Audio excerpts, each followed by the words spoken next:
Hello, my favorite people. I'm so excited to be with you on the show today. I want to specially welcome you to your favorite show, A Day with Your Fertility Expert. And oh, yes, I'm delighted to be your host on the show. And my name is Esther Benjamin. So today promises to be nothing short of amazing. So grab a seat if you've not liked. Kindly like, share, and follow us at Alps Hospitals and Diagnostics.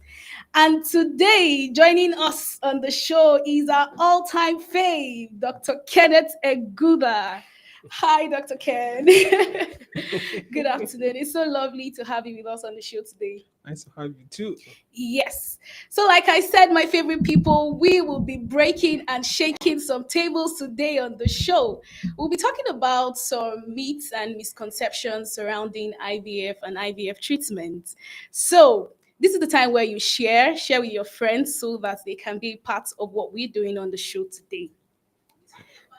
So, Dr. Ken, Mhm. let's jump right in.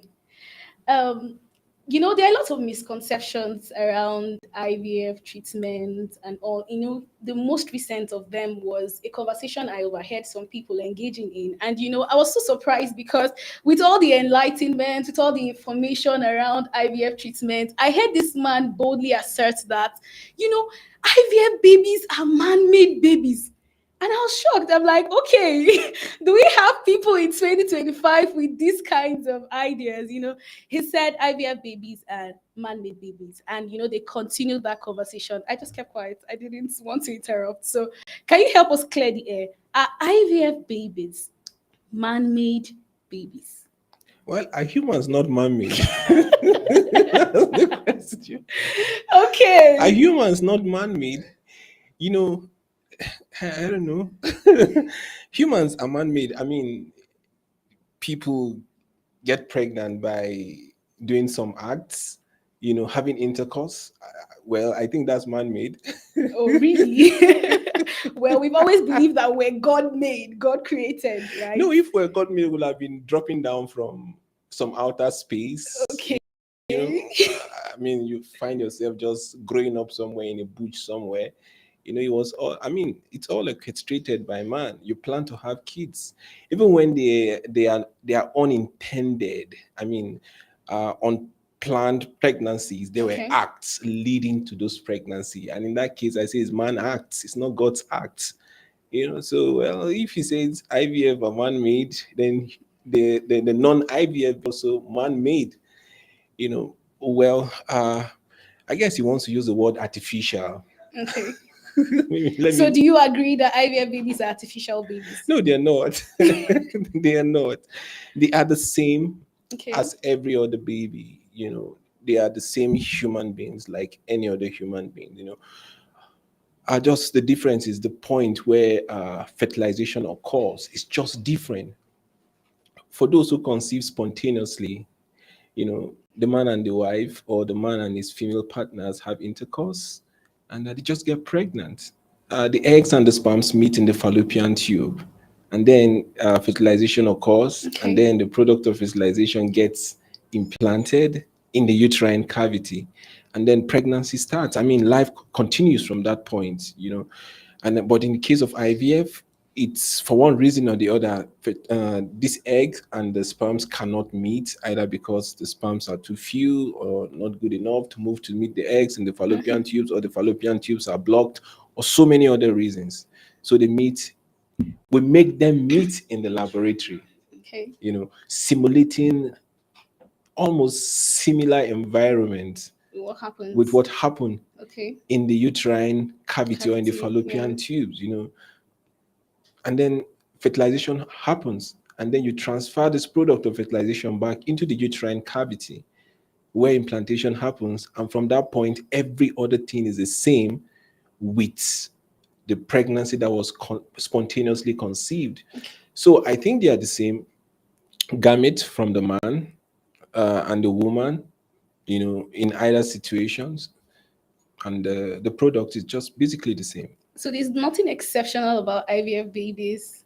Are they super intelligent? Are they better looking than normal babies? Or I wouldn't want to answer that kind of question okay. with I mean, as simple as you made it look or made it sound, yeah, for me, I think with the IVF baby, we can be a little more intentional. Okay. We can be a little more intentional. We understand some things more about the planned pregnancy than the spontaneous random pregnancy that happens when people have intercourse.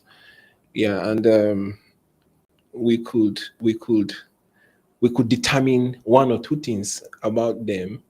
And I think with that, I think parents may be more exploratory, daring, or even adventurous Okay, with IVF. with IVF. That's What great. do I mean by that?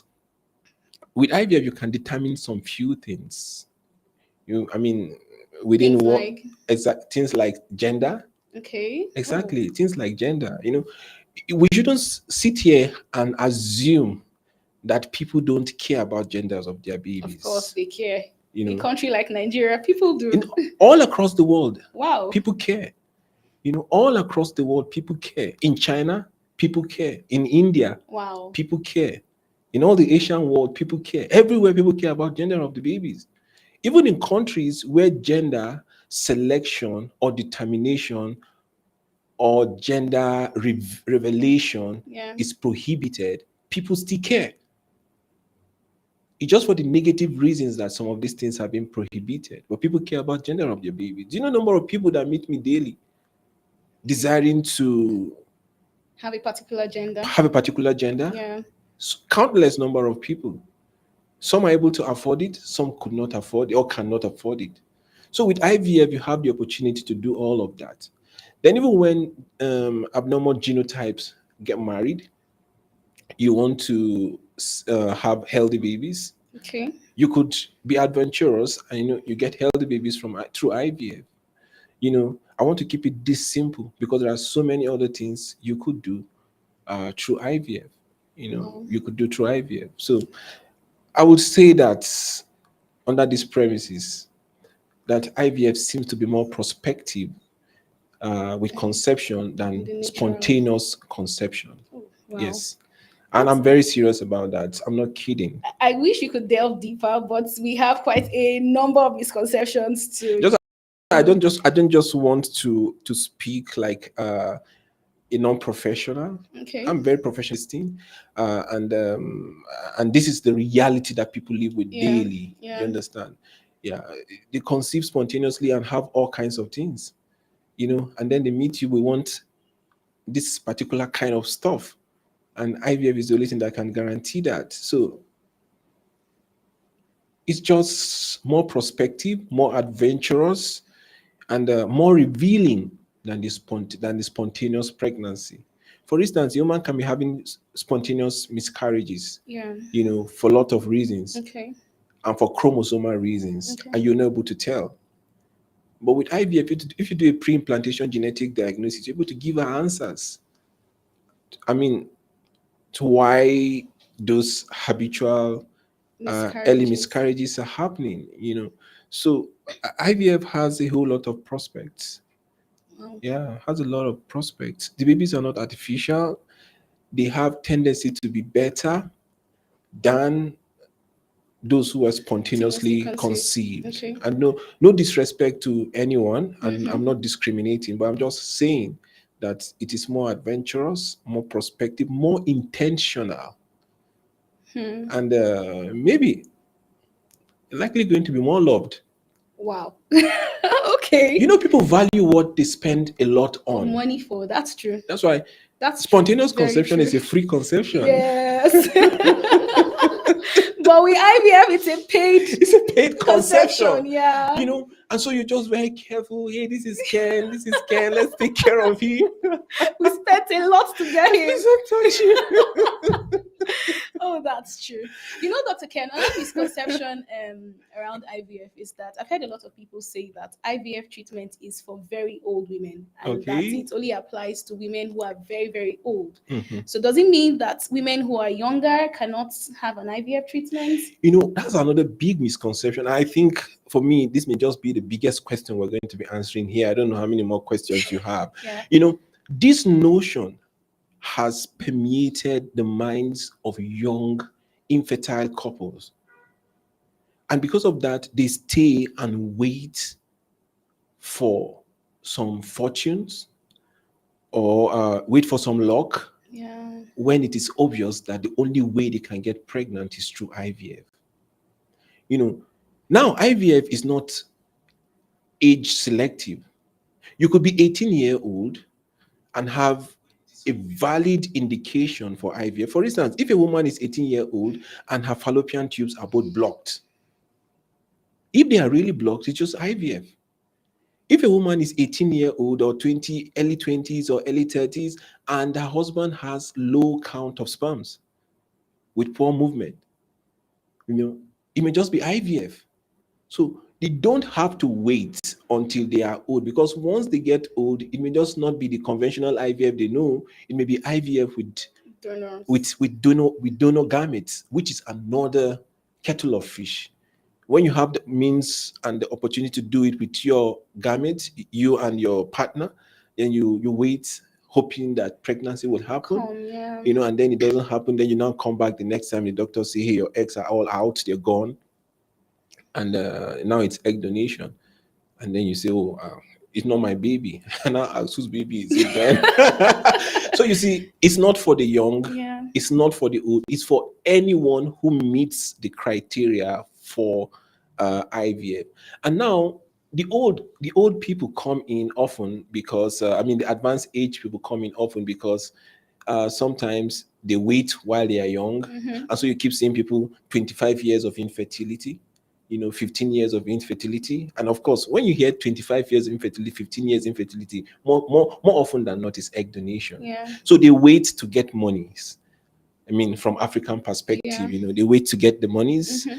And while they're waiting, time is going. And so they come when they've gotten the money, they're already old. But also we have to understand that in our demography right now, women get married at a very advanced Advanced age, age. that's true. And at that point, they're having habitual miscarriages, they're having some problems with the reproductive organs and all of that. And maybe IVF becomes the only way for them to go. And so you see a lot of aging population undergoing IVF.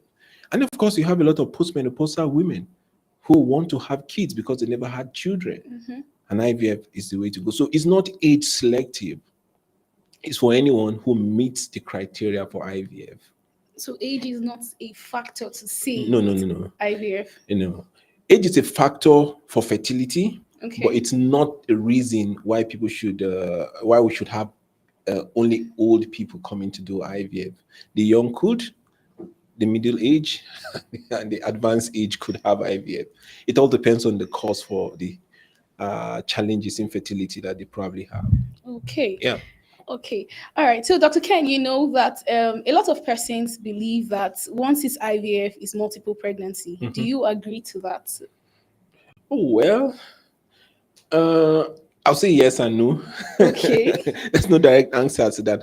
Yes, with IVF, chances of having multiple pregnancy is quite high because in some environments you are permitted to do multiple embryo transfer, 2 or 3 embryo transfer. While some other environments you're just permitted to carry out just single embryo transfer. So in those environments where multiple embryo transfer is permissible, of course, chances of having multiple pregnancy it's higher. But of course, this is not determined by the doctor doing it or by your request to have multiple embryo. It's a chance thing. You know, you could do a multiple embryo transfer and none of the embryo stays. You could do 2 embryo transfer, one out of the 2 stays, or the 2 stay, or nothing stays. So it's still a probability what happens. But for you to have a multiple, fetuses, you will need to have a multiple embryo transfers. Okay. So yes, IVF has increased the rate of having multiple Multiple. conception. Oh, wow. That's great. You know, Nigeria is a very religious country. And a lot of persons are very skeptical when it comes to IVF because of their religious perspective or their religious background. Mhm. And we've heard a lot of religious leaders say that um, IVF is not really God's will. I've heard people say it's crazy, but that's true. We have Mhm. places where religious leaders say that IVF is not necessarily the will of God. So when you have or you're faced with this kind of persons or you meet this kind of people, what would you tell them from the perspective of a medical expert? Ask them what the will of God is. Is infertility the will of God? Of course not. People actually don't even know what God is all about. And those are the same people who attribute all kinds of negative things to God. Say IVF is not the will of God, then I want to ask, what's actually the will of God? The will of God is for you to stay. If it's not the will of God, why do you have so many eggs and so many sperms? Mhm. You know, well, I don't, I don't seem to understand.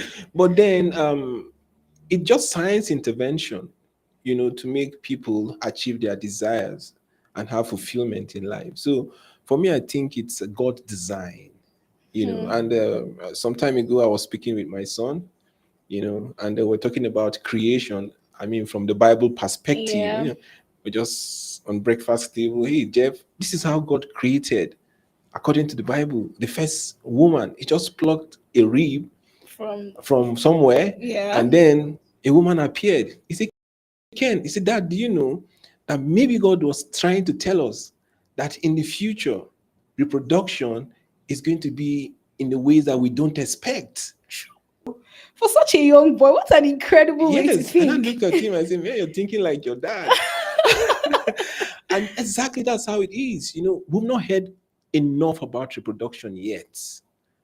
Wow. IVF is still, it's even sane. This is really a How food would for people thought. begin to wonder when we start talking about three-man having a baby, a three-man IVF, where you have three parents making up a baby? Wow. How would they see it? Even though there are very justifiable reasons why that should happen. IVF is easy. Your egg, your sperms, and babies are just all out there. You know. So I think God gives this knowledge. It's Mm-hmm. God's given knowledge, nature's idea of not allowing humans to waste, and then IVF coming as a big solutions. Because there's nothing that we're doing that was there from creation. Yeah. Nothing. The clothes we wear, the houses we live in, the kind of food we eat are all modification and advancement from human ingenuity. you know. And so IVF is just one of such. What do you think when you pick up a phone from here, for instance, Mm-hmm. and you call somebody in the United States? There is no wire connecting you directly, like, I mean, Yeah, like a physically. flex wire Yeah. connecting your phone to that phone, Mm-hmm. and then you're just talking, and then you could go to the point of even doing a video call. You're Yeah. seeing somebody from million miles away. Doesn't that sound like witchcraft? Of course it does. But nobody talks about that. Yeah. That's science ingenuity. That's big progress in science. But because it is not human body that is being affected, nobody cares to wonder or think how this is happening. But because this has to do with reproduction, you come out to castigate it, that it's Mm-hmm. artificial, it's not God's will, and all of There's that. a lot of stigma around IVF treatment, if you ask me, especially most times in this part of the world. A lot of women who engage or, take IVF as an option, they are treated as though they are not normal Mhm. or there's something that is wrong with them and all of that. So there's a lot of stigmatization when it comes to IVF and IVF treatment. So what would you say about this? Well, I think one, we would have to keep making awareness and making people understand that there's a challenge and there's a reason why IVF should be done. You know, and it is a scientific innovation or intervention on how to help people achieve pregnancy. Otherwise, you have scores of people roaming the streets, living without having fulfillment Fulfillment, of yeah. seeing what their offsprings will look like. Do you know that having kids is actually one of the most pleasurable thing to do. You know, one of my IVF clients, maybe just had an IVF, had a Okay. baby, then she came to the office and no, hey Ken, I want to see you. Okay, fine, what's going on? See, how comes nobody ever told me that children are pleasurable? Hmm. Seriously, This with is interesting. sobriety and heaviness in her heart. Oh my God. And then she said, I regretted wasting so much time before having this. That's so touching. Yeah. So you see, it's a huge pleasure having kids. You know, just 2 days ago, one of the women we treated just got Yeah. pregnant, and of course, I was busy. Some other persons are seeing them, and she knocked. She wants to come into the office, and I was free. She said, "Ken, can I please come into your office?" I say, "Oh yeah, you can come into the office." He said, "Can I kneel down here Oh my God. and show you how grateful I Oh my am?" God. I said, "No, show God how grateful you are." And she knelt down, raised her hand, and was praising God right in the office because she had not been able to achieve pregnancy for not less than 17 years. Wow. You know, Wow. and now she's having fulfillment of her life. I think you may have time, take time to ask people who go childless when they desire children, the pain they go through.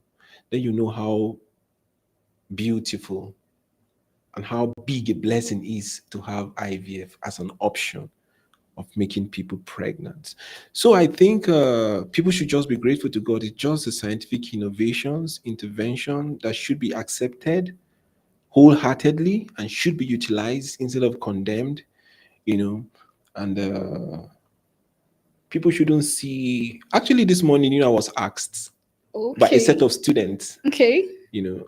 because I went to do a lecture, an interview Okay. in a secondary school, Wow. but then they were having I mean, lessons on ethics of reproductive medicine. Oh wow. Oh yeah, so I went there In a and secondary school. secondary school. Oh Interesting. yeah, secondary school. Not the final grade, the final 12th grade Okay. secondary school, an American secondary school. You know, and then they say that the doctors feel like God. Strangely, they are correct. If you ask Yes, me. that when you guys do these things, you feel like God. I say no, we don't feel like God. You know, but then if you feel like God, it's still okay. Okay, because well, for those who are Christians, for instance, Mm-hmm. the Bible says somewhere that Yeah, ye are gods. gods. Yeah. So it's all right to feel like a champion. It's all right to feel like a champion. But for me, I see the whole of this thing as a privilege to Oh understand yeah. how God. Not like you're partaking in the creation. Exactly, Yeah. that's it. How God managed Mm-hmm. to make these things happen.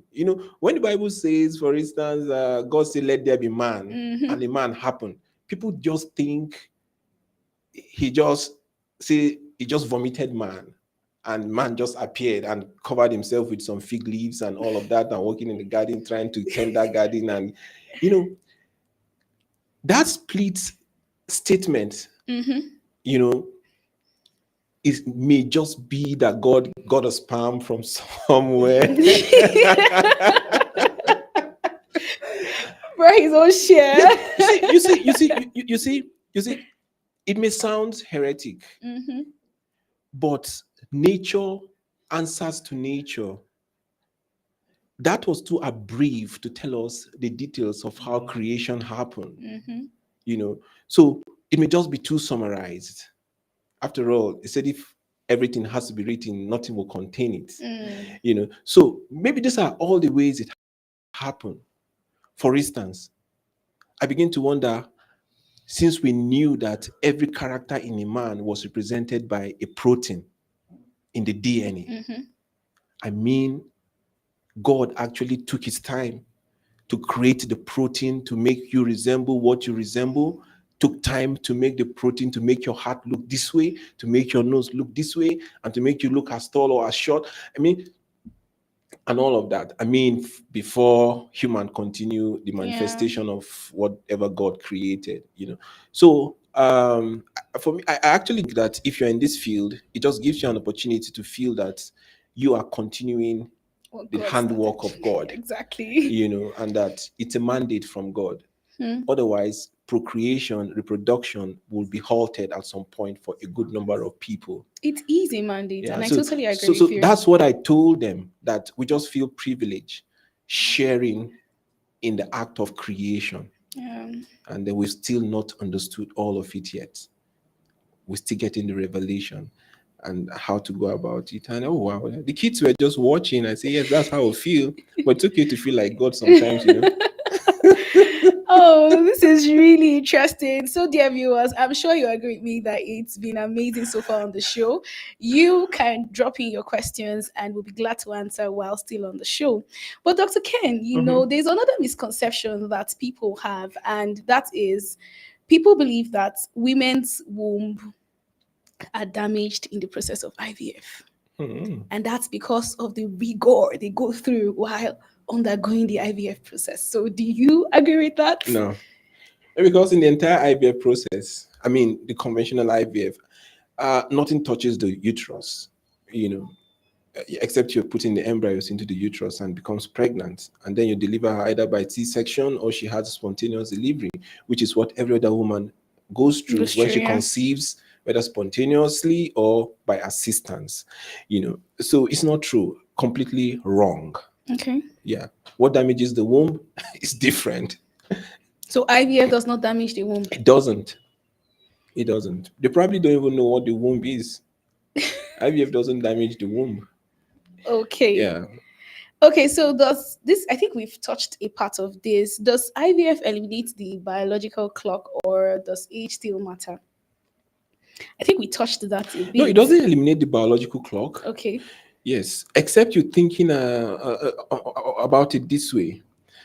When a lady goes to freeze her eggs Mm-hmm. at a very young age, Okay. it helps her save her fertility tendencies. I mean, helps her saves her egg for future reproduction. In which case, you say biological clock is kind of well, let's say suspended, or preserved. Okay. Yeah, when she saves her eggs, because as the woman is aging, the eggs are wasting, getting old and getting fragmented, you know having chromosomal abnormalities as she's aging. So but if she frees the eggs early in life, she could be aging chronologically, but she has some frozen eggs that could be used later for process of reproduction and to have healthy and good babies. But otherwise, IVF doesn't stop the biological age. Okay. Yeah. Okay. So another very common misconception that people have, and it makes them very scared about embarking on the IVF treatment, is the fact that some persons believe that once an treatment has failed once, Mhm. it means that it may never work again. And so, Mhm. they're extra conscious, they ask a lot of questions and all of that because they feel that once they, go once and it doesn't work, it means that it would never work again. Mhm. So that's not really true. The more you attempt, the more your chances of succeeding. Okay, why is that? Yeah, because in the first place, a good number of people can succeed in the first time. It all depends on the dynamics of the treatment, the quality of the eggs, the quality of sperms, and the health of the uterine lining. If all of that is in good condition, pregnancy should happen the very first attempt. So when there is a failure, the physicians would take time to analyze the treatment and find out what possibly was the reason for the failure. And then if that is corrected or adjusted for, then maybe the next attempt, maybe pregnancy will happen. But of course, from researches and literature or journals, your chances of succeeding increase when you do more attempts Okay. in IVF. Yes, So the more the attempts, the more the chances of of success. success. Yeah. Oh, that's great to hear. Another very funny one that I heard recently is that IVF doesn't have anything to do with the men. And the men are not supposed to be involved in the IVF treatment, or the IVF process doesn't come. So they bring in the sperms. Okay. Yeah. So and that is how it concerns them. Yeah, even if they don't accompany the woman to the clinic, while she is taking her jabs, the injections, maybe accompanying her and all of that. It's still, well, it depends. Maybe okay, may not be okay. But at the end of the treatment, when eggs are going to be retrieved, you need the sperms from the man. So it involves the man. A woman cannot just get pregnant all by herself. There should be a source of sperm from elsewhere, either from the man or from the Okay. sperm bank, a man to donate or to bring his sperms. So it involves the man. And of course, a good man should accompany his woman to the clinics during the injections, or if they're taking injections at home, he should even help in giving her the injections. That way, a woman feel supported. Okay. She feel accompanied, and the chances of success is higher when a woman has moral and physical and emotional support from her partner. Partner, yeah. So a man is as involved as much as a woman. And if you look at it scientifically, a good number of failures of IVF are because of poor sperms. And so a man should be more involved than a woman, because you see, we are in an era now where sperms are terrible. And when miscarriages happen these days, it's even said that a man should be crying instead of the woman crying, Oh, really? because the miscarriage may have just been caused by an abnormal sperm. Wow. So if we have this knowledge, it means the men should take time to do analysis of sperms, Okay. and not just a regular laboratory analysis, DNA fragmentation tests, and all of that, to make sure that their sperms are improved before they are used to fertilize an egg. Because a lot of abnormalities are happening with sperms. Yes, lifestyle to be blamed, exposure to hazardous environment and electronics, gadgets, all to be blamed, but sperms are in the worst state that they have ever been. Currently, Yes, and we are propounding it's get that if worse. nothing is done about it, we're looking at the future where men are going to be extinct. Oh my God. Yes. And that is why you see in more reproduction these days, a lot of females are being born. Because what makes a male child be born is being discovered to be deleting on the Y chromosome. So abortion happen more with males, and Miscarriages. miscarriages and all of that. So a man should be more involved. But of course, there are times that you have to do surgeries for the men to bring out the sperms when they have blocked a vast Okay. difference. So you could get the sperm from the storehouse. So a man is definitely involved.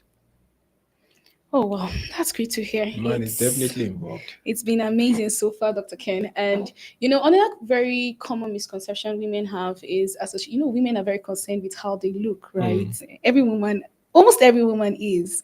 So some women believe that IVF comes with weight gain. How true is that? Yeah, the medications used for IVF are hormonal medications, okay? And these hormonal medications sometimes cause water retention, Okay. and water retention, the progesterone-based medication, FSH, luteinizing hormone, and estrogen, cause water retention. And this water retention just appears in places, and of course, it looks like weight gain. But then for how long do they take it?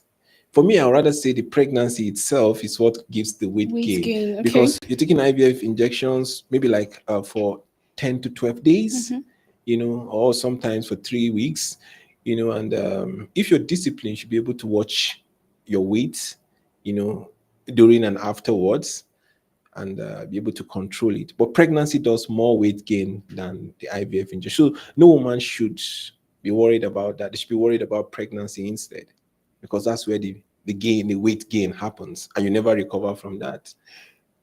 Well, some recover from it easily anyway, but for a good number of women, It's really that's the difficult. beginning of the end. Yes.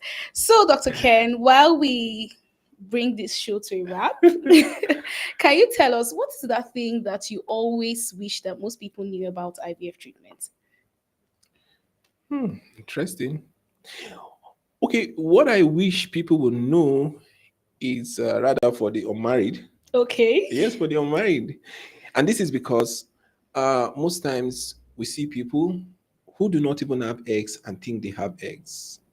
You see women in their 50s, insisting they must use their own eggs when they don't have any to get pregnant, you know. So I wish women would know more about themselves. Okay. And for those who are not about to get married soon, should make attempt at freezing their eggs, you know, so life is easier when they freeze their eggs. And I'm looking forward to a future where a guy wants to date a lady, and maybe, these days a lot of ladies are on the advanced age when you're Yeah. dating them, and he gets worried, say, how old are you? And then she say, well, maybe I'm 38, but don't worry, I have some eggs banked. Because you Wow. see, most African guys, most African guys are careful about the age of the Of woman. course. They're careful about the age of. They don't say it, Yeah. but we hear it.